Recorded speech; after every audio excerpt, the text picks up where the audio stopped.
हमारी अगली स्टोरी एक मोटिवेशनल स्टोरी है और इस स्टोरी का नाम है the old oak and the young sapling. तो इसका एक बार मतलब समझते हैं। ओक जो है ये एक पेड़ होता है जिसको कई लोग बतूल का पेड़ बोलते हैं या फिर बांज का पेड़ बोलते हैं। तो 200-300 साल ये जीता है तो इसको बोलते हैं ओक ट्री। तो ओल्ड ओक यानी कि एक बुजुर्ग ओक एंड और द यंग मतलब युवा या जवान सैपलिंग। सैपलिंग मतलब होता है छोटा पौधा। As you can see in this image ये छोटा पौधा इसको बोलते हैं सैपलिंग और ये है हमारा ओक ट्री। तो ये है हमारी स्टोरी, एक मोटिवेशनल स्टोरी है। तो शुरू करते हैं और इम्प्रूव करते हैं अपनी इंग्लिश को। सो स्टोरी इस तरह से है।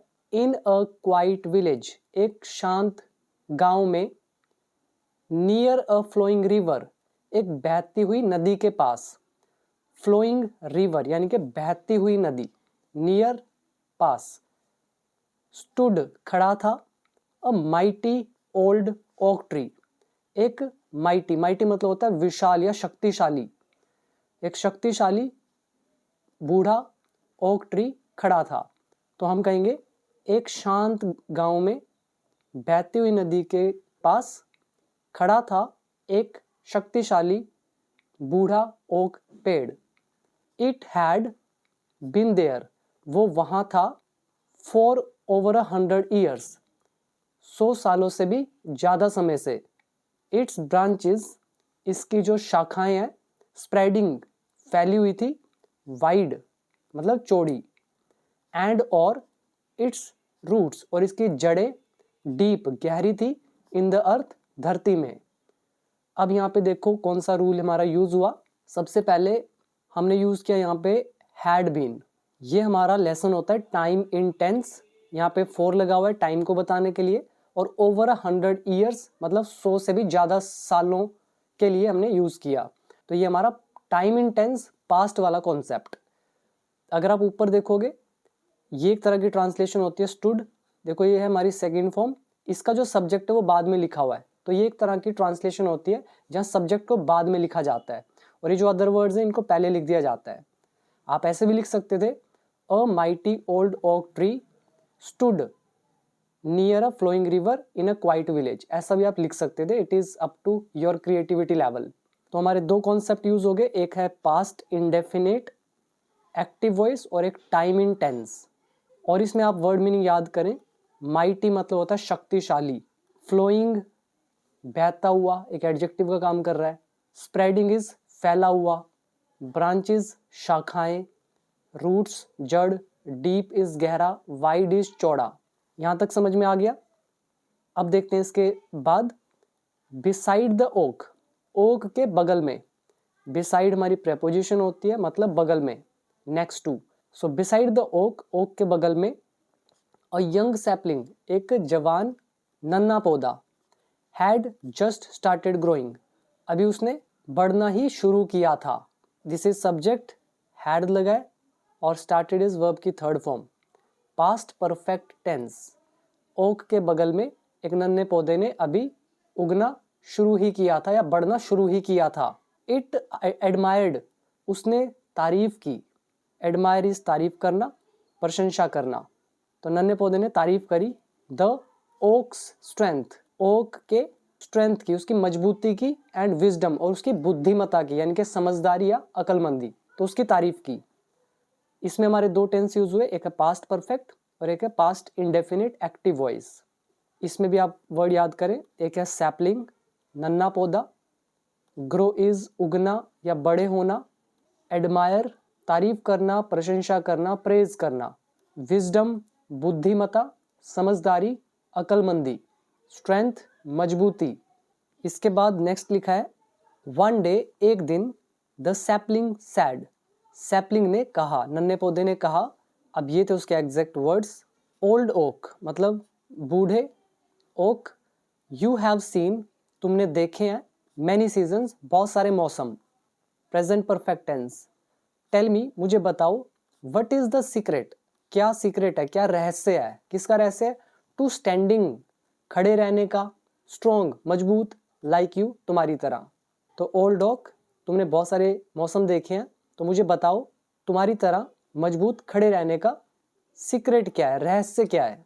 सीक्रेट के साथ हम टू लगाते हैं, सीक्रेट टू समथिंग।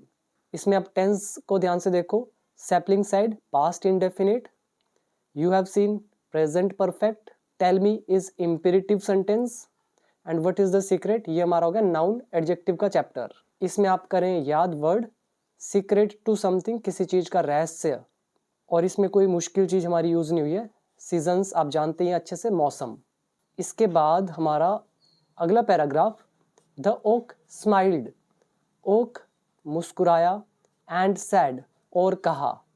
अब ये ओक के वर्ड थे एग्जैक्ट, उसने बोला स्ट्रेंथ कम्स फ्रॉम पेशेंस, मजबूती आती है धैर्य से। स्ट्रेंथ इज सब्जेक्ट, कम है वर्ब की फर्स्ट फॉर्म, हमने लगा दिया एस, तो प्रेजेंट इंडेफिनिट टेंस। मजबूती आती है पेशेंस से, धैर्य से, यंग वन मतलब युवा। बट लेकिन रिमेंबर, याद रखो, चेंज इज इनएविटेबल, बदलाव अटल है। इनएविटेबल का मतलब होता है अटल, मतलब जो होकर ही रहेगा, जो अटल है। तो बट रिमेंबर, लेकिन याद रखो, बदलाव अनिवार्य है, बदलाव अटल है, वो होकर रहेगा। द सीजन्स चेंज, मौसम बदलते हैं। द विंड ब्लोज, हवा चलती है। हवा का चलना होता है ब्लो, हमने लगा दिया एस, तो present indefinite. Seasons subject, change verb की फर्स्ट फॉर्म, तो ये भी प्रेजेंट इंडेफिनिट। मौसम बदलते हैं, हवा चलती है, एंड और लाइफ मूव्स फॉरवर्ड, और जीवन आगे बढ़ता है। यू मस्ट लर्न, तुम्हें सीखना होगा या तुम्हें सीखना चाहिए, यहाँ पे मस्ट आ गया शुड की जगह, तो तुम्हें सीखना चाहिए टू अडेप्ट, अपनाना। अडेप्ट का मतलब होता है किसी सिचुएशन के अकॉर्डिंग ढल जाना, उसके अनुरूप हो जाना, उसके अनुकूल हो जाना। तो ये थे हमारे इसके अंदर कुछ वर्ड। अब इसमें आप याद कर लो पहले, इनएविटेबल इज अटल, अनिवार्य, जो होकर ही रहेगा। पेशेंस इज धैर्य। हवा का चलना होता है ब्लो, हवा को बोलते हैं विंड। और इसमें एक आ गया अडेप्ट। अडेप्ट जैसे हमारे पास और भी कई सारे वर्ड होते हैं, जैसे एक होता है अडॉप्ट, ADOPT, एक होता है अडेप्ट, ADEPT, एक हमारा ये हो गया ये वाला। तीनों की स्पेलिंग अलग है। अडॉप्ट मतलब होता है अपनाना, गोद लेना, वर्ब है ये हमारी। एक हो गया ये अडेप्ट, जिसका मतलब होता है किसी सिचुएशन के अनुकूल हो जाना, उसके अकॉर्डिंग ढल जाना। एक आ गया ये हमारा अडेप्ट, ADEPT, ये हमारा एडजेक्टिव है, जिसका मतलब होता है निपुण, मतलब स्किल्ड, एड्रॉइट, डेक्स्ट्रस, तो ये एडजेक्टिव है। तो यहाँ तक अच्छे से क्लियर हुआ। और मैं इसलिए आपको ये वर्ड याद दिला रहा हूँ क्योंकि जो हमने 1000 वाली जो सीरीज अभी कर रहे हैं वोकैबुलरी की, उसके अंदर ये सारे वर्ड हमने कवर किए हुए। अभी लेटेस्ट हमने यही चीज़ पढ़ी थी वहाँ पर, तो मैंने आपको बता दिया। और जो लोग आप में से न्यू है इस चैनल पे, सब्सक्राइब जरूर कर लेना और मेरी सारी वीडियोस को वॉच कीजिएगा, बहुत आपको हेल्प होगी आपकी इंग्लिश को इम्प्रूव करने में। और जो लोग स्टेप बाय स्टेप इंग्लिश सीखना चाहते हैं विद मोर देन 500 वीडियोस, जिसमें आपके A to Z topics cover होंगे, चाहे आप कॉम्पिटिटिव एग्जाम की तैयारी करो, चाहे जनरल इंग्लिश, चाहे आपको किसी भी चीज़ की तैयारी करनी है, तो सब कुछ है उसके अंदर। 3000 वोकैबुलरी है प्लस, और 30 डेज का स्पीकिंग चैलेंज भी है। करना चाहते हो तो become English champion app download करके आप ज्वाइन कर सकते हो। तो लिंक नीचे मिल जाएगा डिस्क्रिप्शन बॉक्स में, बाकी डिटेल आपके सामने है। तो आगे क्या हुआ उसके बाद, तो उसने कहा भी तुम्हें अनुकूल होना सीखना चाहिए। द सैपलिंग नॉडेड, नॉड मतलब सर हिलाना, जैसे हम हाँ करते हैं किसी को, सर हिलाते हैं। ये सारे जितने भी वर्ड आ रहे हैं ना, ये सारे वोकैबुलरी में कवर ऑलरेडी हो रखे हैं। सैपलिंग जो है इसने सर हिलाया, बट लेकिन डिड नॉट फुली अंडरस्टैंड, लेकिन पूरी तरह समझी नहीं। वो सैपलिंग जो पौधा था वो समझा नहीं। तो फुली मतलब हो गया पूरी तरह से, डिड नॉट लगा हुआ है, अंडरस्टैंड वर्ब की फर्स्ट फॉर्म, तो past indefinite tense. One night, एक रात, और टेरिबल स्टॉर्म, एक भयानक तूफान, अराइव्ड आया। अराइव मतलब आगमन होना या आना, स्टॉर्म इज तूफान, टेरिबल मतलब भयानक, भयंकर। यहाँ पर अराइव्ड वर्ब की सेकंड फॉर्म, और टेरिबल स्टॉर्म हमारा काम करेगा सारा सब्जेक्ट का। इसमें स्टॉर्म हमारा है नाउन, टेरिबल हमारा है एडजेक्टिव। नाउन के साथ एडजेक्टिव लगा तो लगा दिया अ आर्टिकल। तो एक भयानक तूफान आया एक रात। द विंड हाउल्ड, हवा जो थी वो गर्जी। गर्ज क्या होता है, जैसे गर्जना, हवा का आपने देखा है एक साउंड निकालती है चलते टाइम, बहुत ही भयंकर टाइप की, गरजती है। मतलब कई जानवर होते हैं वो जो बोलते हैं ना तो उसको भी हाउल बोला जाता है, जैसे कि भेड़िया, आपने देखा होगा भेड़िए को, वो हाउल करता है। तो ऐसी ये जो विंड है ये गरजी। And the rain poured heavily, और जोरों की वर्षा हुई। तो पोर का यहाँ पर मतलब होता है जोरों की, मतलब जोरदार वर्षा होने के लिए हम इस वर्ब का यूज करते हैं पोर का। तो जो बरसात थी वो जोरों के हुई। The old oak stood tall, ये जो बूढ़ा ओक है, स्टूड ये खड़ा रहा, टोल मतलब ऊंचा, तो ये ऊंचा खड़ा रहा। रिफ्यूजिंग टू बेंट, झुकने से इनकार करते हुए। यहां तक अच्छे से समझ में आया। अब यहाँ पे वर्ड मीनिंग पहले याद करो। टेरिबल इज भयंकर या भयानक, स्टॉर्म तूफान, अराइव इज आगमन होना या आना, हाउल का मतलब यहाँ पर गर्जने से है, और पोर का मतलब मूसलाधार वर्षा होने से, और स्टूड टॉल मतलब ऊंचा खड़े रहना। रिफ्यूज इज इनकार करना, एंड रिफ्यूजिंग टू बेंड मतलब झुकने से मना करते हुए, तो वो ऊंचा खड़ा रहा। फिर क्या होता है, द यंग सैपलिंग, ये जो युवा पौधा है, हाउएवर कह रहे हालांकि, यहाँ पे हाउएवर का मतलब हालांकि निकलेगा। तो ये जो युवा पौधा है हालांकि, स्वेड विद द विंड, ये हवा के साथ झूलता रहा। यहाँ पे स्वे विद विंड मतलब होता है हवा के साथ झूलना। Moving back and forth, move करते हुए आगे पीछे, बैक मतलब पीछे, फर्थ इज आगे, तो आगे पीछे इसको बोलते हैं बैक एंड फर्थ। अब यहाँ पे करो वर्ड मीनिंग याद। स्वेड विद समथिंग, किसी के साथ झूलना। बैक एंड फर्थ इज आगे पीछे। यहाँ तक अच्छे से क्लियर। फिर क्या होता है, बाय मॉर्निंग सुबह तक, द स्टॉर्म हैड पास्ड, जो तूफान है वो गुजर चुका था। पास इज गुजरना। द विलेजर्स केम, गांव वाले आए, टू चेक जांच करने, द ट्रीज पेड़ों की। टू देयर सरप्राइज, उनके लिए हैरानी की बात यह थी, द माइटी ऑक, ये जो शक्तिशाली पेड़ है, हैड फॉलन, ये गिर चुका था। तो ये हमारा देखिए हैड लगा है, फिर फॉल का third form fallen, past perfect tense active voice. तो टू देयर सरप्राइज मतलब होता है उनको मतलब एक सरप्राइज हुआ, आश्चर्यचकित वो वे लोग हुए, तो हम लिखते हैं टू देयर सरप्राइज। तो उनके लिए हैरानी की बात यह थी कि माइटी ऑक गिर चुका था। इट्स रूट्स, उसके जो जड़ें थी, अनेबल टू होल्ड, वो पकड़ नहीं बना सकी। ऑन, ये होल्ड ऑन इकट्ठा आता है, होल्ड ऑन इस पकड़ बनाना, तो ये पकड़ नहीं बना सका इसके roots. Against the fierce winds, ये जो हवाएं हैं, कैसी हवाएं, फियर्स, फियर्स का यहाँ पर मतलब हो जाता है जिसको आप बोलते हैं प्रचंड, या फिर तीव्र, या फिर वॉयलेंट, या अग्रेसिव। तो ये जो अग्रेसिव विंड्स थी, हवाएं थी, या भयंकर, या फिर आप कहो हिंसक, ठीक है, वॉयलेंट या अग्रेसिव बड़ी, तो ये जो हवाएं थी इनके अगेंस्ट इसकी जो जड़ें हैं, अनेबल टू होल्ड ऑन, वो पकड़ नहीं बना सकी। बट लेकिन the sapling was still standing, लेकिन नन्हा पौधा अभी भी खड़ा हुआ था। इसमें आप कर सकते हो वर्ड याद, जैसे कि माइटीज शक्तिशाली, ये हमारा एबल टू का लेसन। होल्ड ऑन इज पकड़ बनाना। फियर्स का मतलब हो जाता है उग्र, प्रचंड या तीव्र, या फिर सिंपल भाषा में अग्रेसिव या वॉयलेंट। फॉल का third form fallen. To their surprise, तो ऐसा काफी यूज होगा, to my surprise. Standing is खड़े हुए, जो कि है एडजेक्टिव। तो इसमें ये वर्ड हमारे यूज हुए। तो यहाँ तक क्लियर होगी स्टोरी।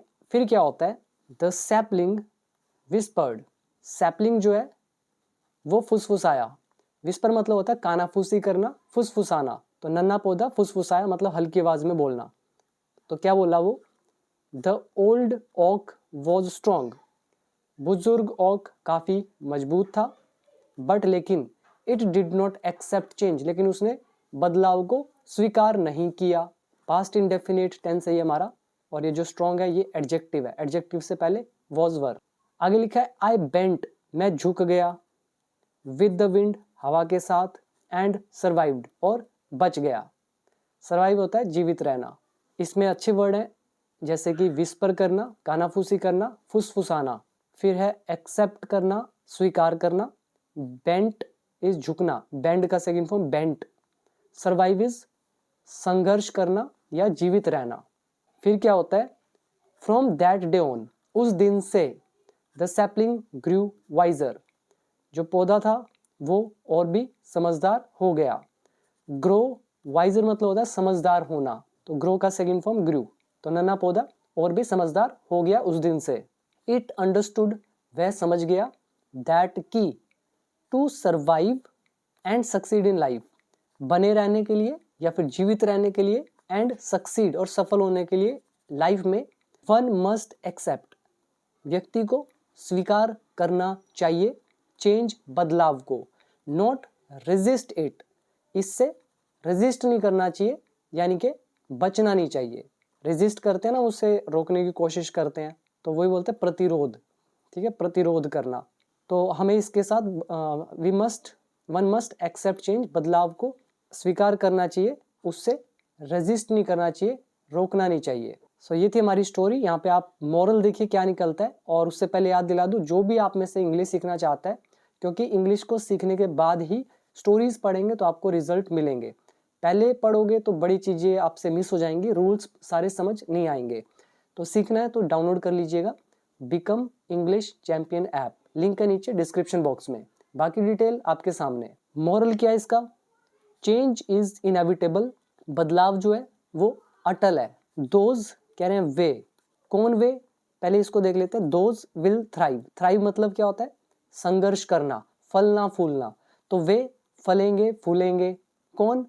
हु अडेप्ट, जो अपनाएंगे, एंड एम्ब्रेस और गले लगाएंगे, इट इसे मतलब बदलाव को। तो अडेप्ट इज उनके अनुकूल हो जाएंगे सिचुएशन के, और एम्ब्रेसेस अपनाएंगे यानी कि उसे गले लगाएंगे। तो वे तो क्या करेंगे? थ्राइव, संघर्ष मतलब फलेंगे फूलेंगे। वाइल जबकि, दोज कह रहे वे, मे फॉल, वे जो है वो गिर सकते हैं। कौन वे? हु रेजिस्ट, जो बचने की कोशिश करेंगे, जो प्रतिरोध करेंगे। तो यहाँ पे हु हमारा रिलेटिव प्रोनाउन, यहाँ पे हमारा हु रिलेटिव प्रोनाउन सब्जेक्ट का भी काम कर रहा है, फिर लग गई हमारी वर्ब, फिर ये हु सब्जेक्ट का भी काम कर रहा है, रेजिस्ट इज वर्ब, और दोज ये तो आपको पता ही है। ये हमारा कौन सा लेसन है? रिलेटिव प्रोनाउन का। तो ये हमारे दो रिलेटिव प्रोनाउन यूज हुए, दोज हु, फिर उसके बाद नीचे भी आ रहा है दोज हु। तो इसको आप देख लीजिएगा।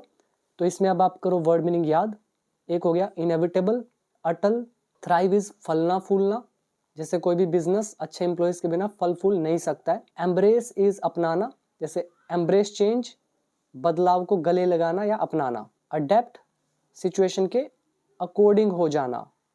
रेजिस्ट रोकना या प्रतिरोध करना। फॉल इज गिरना, और ग्रो वाइजर समझदार होना। सर्वाइव संघर्ष करना, सक्सीड सफल होना, ये वर्ब है।